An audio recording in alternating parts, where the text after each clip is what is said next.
O patrimônio cultural em pauta pelos 1080 AM. Momento do Patrimônio. Produção e apresentação, Guta Teixeira e Diego De Vincenzi.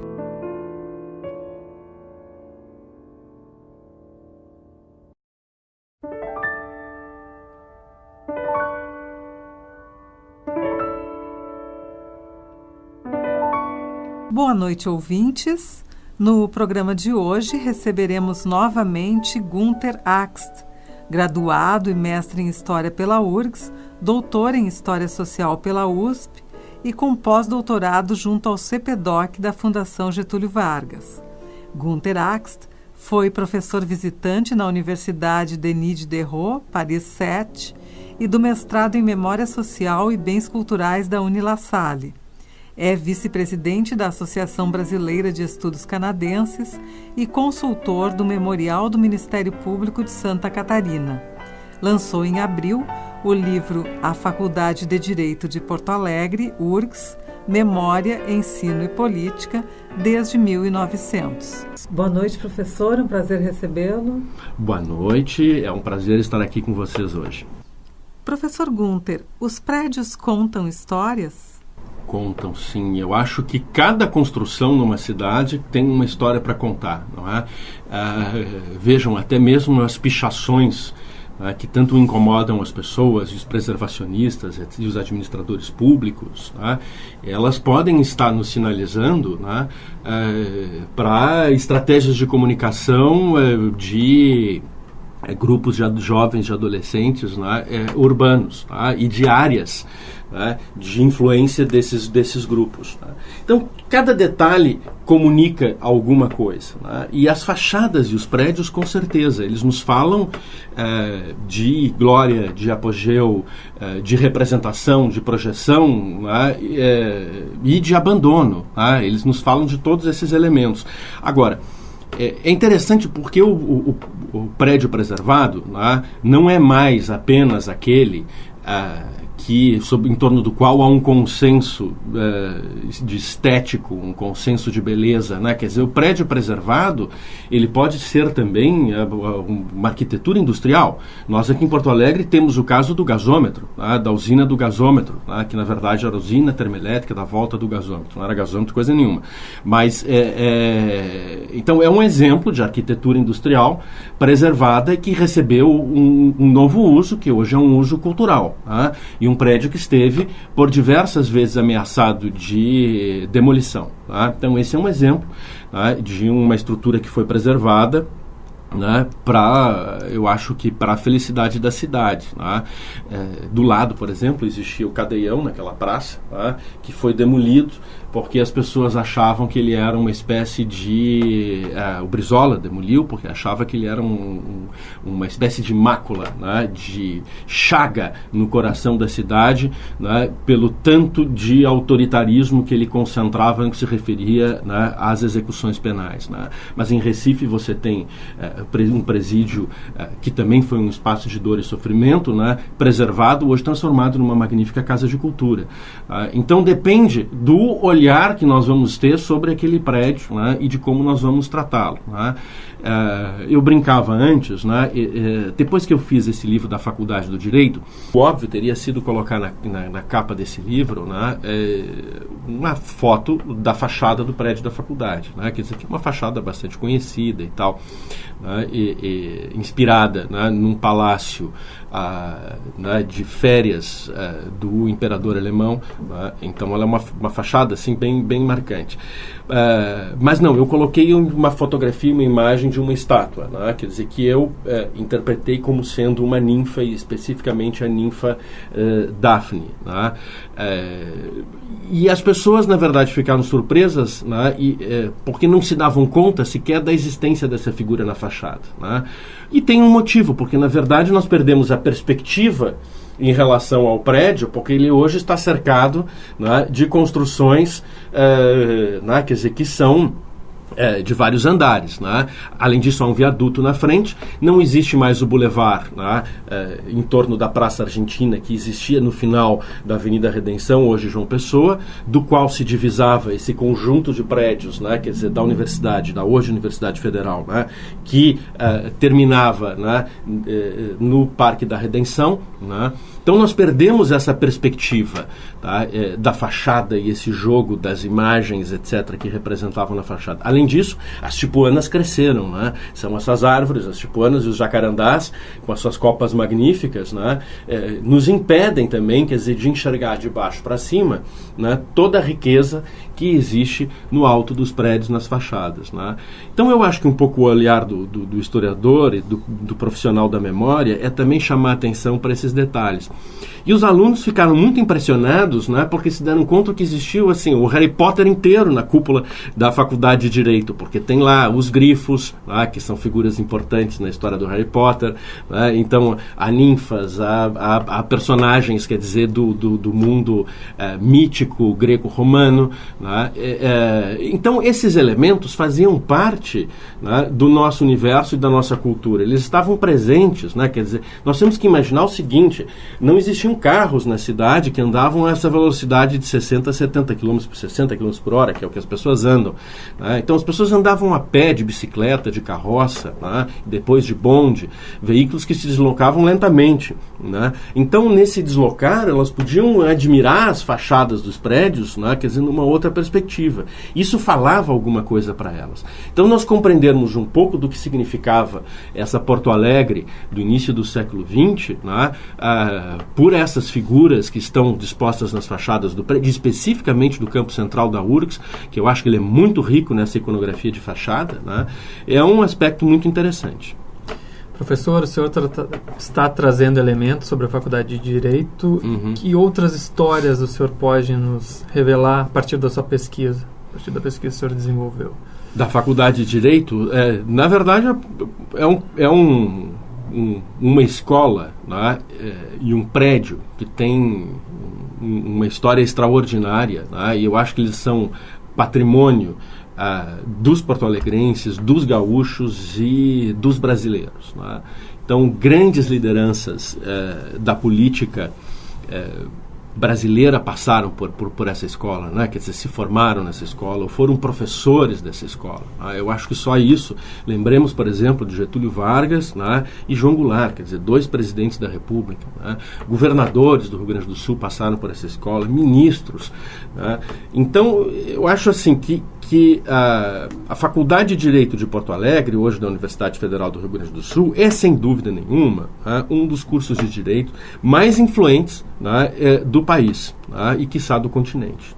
Como surgiu o seu interesse de trabalhar com a história da Faculdade de Direito da URGS? Pois então, eu acho que há um contexto, né, e há algumas pessoas, né, que foram importantes.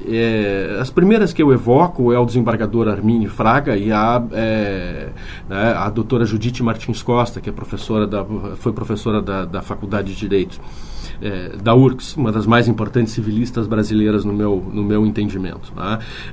Eles sugeriram, né, alguns anos atrás, isso foi, não vou me recordar exatamente quando, mas talvez tenha sido meados dos anos 2000, 2005, 2006, pouco antes do desembargador Armínio assumir a presidência do Tribunal de Justiça, né? Enfim, que eu contribuísse de alguma forma num projeto que pretendia estudar a relação, né, entre o Tribunal de Justiça do Rio Grande do Sul, né, portanto a magistratura do Rio Grande do Sul, e a Faculdade de Direito, né, quer dizer, que tipo de vasocomunicação existia entre essas duas instituições, né, quer dizer, como uma influenciou a outra e vice-versa. Vês que vários, né, juízes, vários magistrados, desembargadores, etc., eram professores e ainda o são, né, neste mesmo curso, né. Esse projeto não avançou, enfim, daquelas ideias interessantes que ficam guardadas em algum canto, né? Até que um dia eu fui interpelado pelo meu amigo Armando Burti, né? Jornalista hoje do Sul, e que disse, olha, essa faculdade precisa de um livro, esse livro precisa ser feito, né?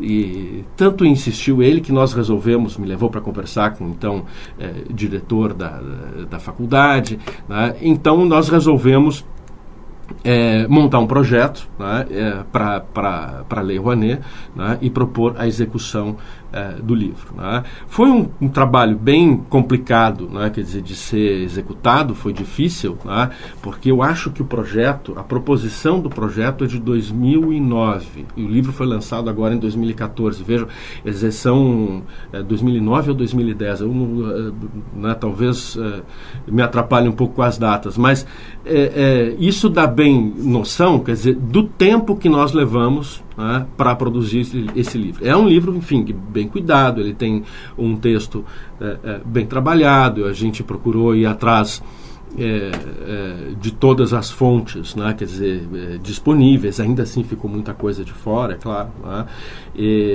Mas uma das dificuldades que nós enfrentamos, por exemplo, foi a captação parcial do projeto, tá? Ele captou só 40% do valor aprovado. Isso que, né, o Ministério já havia cortado, né, uma parte das rubricas, então o projeto, né, já saiu com menos elementos do que aquilo que nós imaginávamos e gostaríamos, tá? E mesmo assim ele captou só 40%, né, do valor aprovado. Isso nos obrigou a fazer uma verdadeira ginástica para executar o livro, né? Nós, num determinado momento, achamos que seria impossível fazer o livro em capa dura, em papel couché, em seleção de cores, né? E aí eu tenho que agradecer realmente a toda a equipe, né, quer dizer, que trabalhou comigo nesse projeto, porque todo mundo, né, abriu mão de receber uma remuneração que fosse, assim, minimamente condizente com o que está acostumado a receber, né, em outros projetos e no mercado. Professor, e a relação entre a Faculdade de Direito e a política? Pois é, eu acho que essa faculdade, né, ela surge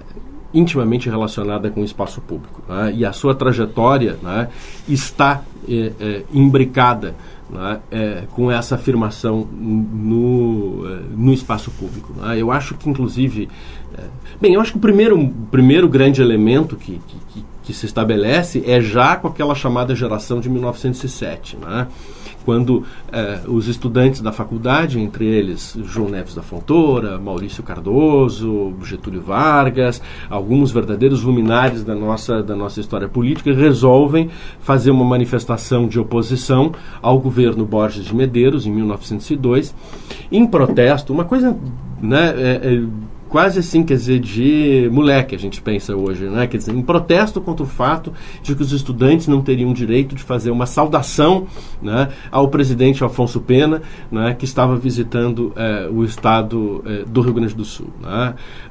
Então, e aí, enfim, isso gerou passeatas e comícios e tal, e toda uma confusão, né? Então ali se iniciou, né, o movimento estudantil, com poucos anos já de existência da faculdade, né, e já chamava a atenção para a importância que essa escola teria na vida política do Estado e do Brasil, né.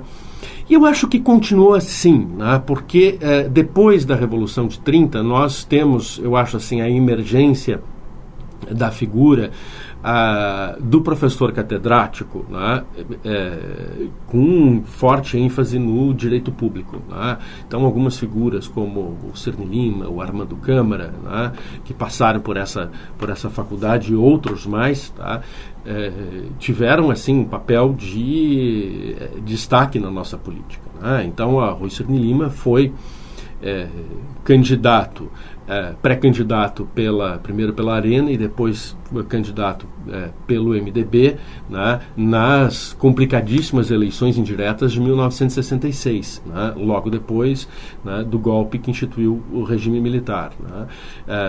Então foi um momento assim bastante tenso, né, em que, enfim, a Faculdade de Direito, né, e um dos seus catedráticos estava no centro do debate político, né, e vinha sendo assim há algum tempo. Né? Vejam que o presidente que tinha sido derrubado, né, quer dizer, pelo movimento de 64, era ex-aluno da faculdade. Tá? E alguns anos antes, né, a grande polarização, né, de debates que se estabelecia era entre este ex-aluno, né, e um ex-professor seu, que era justamente o Armando Câmara, né, que se elege senador da República, né, e depois renuncia, né, em protesto justamente ao fato de que o Jango acaba sendo eleito vice-presidente da República e pela Constituição de 46, né, ele na condição de vice-presidente da República seria também presidente, né, presidiria também o Congresso, né, e enfim o Senado, aonde o Armando Câmara, né, então atuava como senador nesse momento. E ele não admitiu, né, ser presidido por um ex-aluno, né, e ainda um ex-aluno com o qual ele divergia tanto do ponto de vista teórico, né, ideológico. Então, se renunciou, né, e aí o Mendes Sá, né,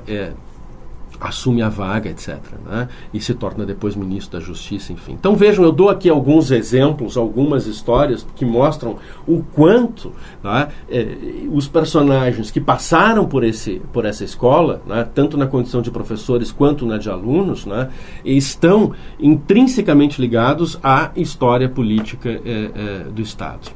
Então, professor, agradecemos a sua presença. Boa noite e até a próxima terça-feira, quando concluiremos a entrevista. Eu que agradeço, é um prazer estar aqui com vocês hoje.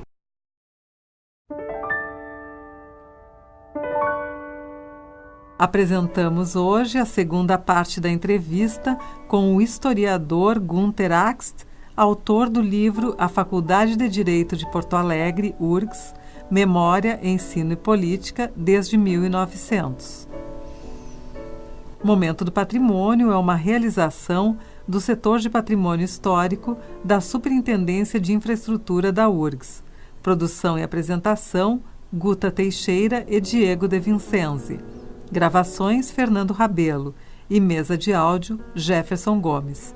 Boa noite a todos e feliz semana.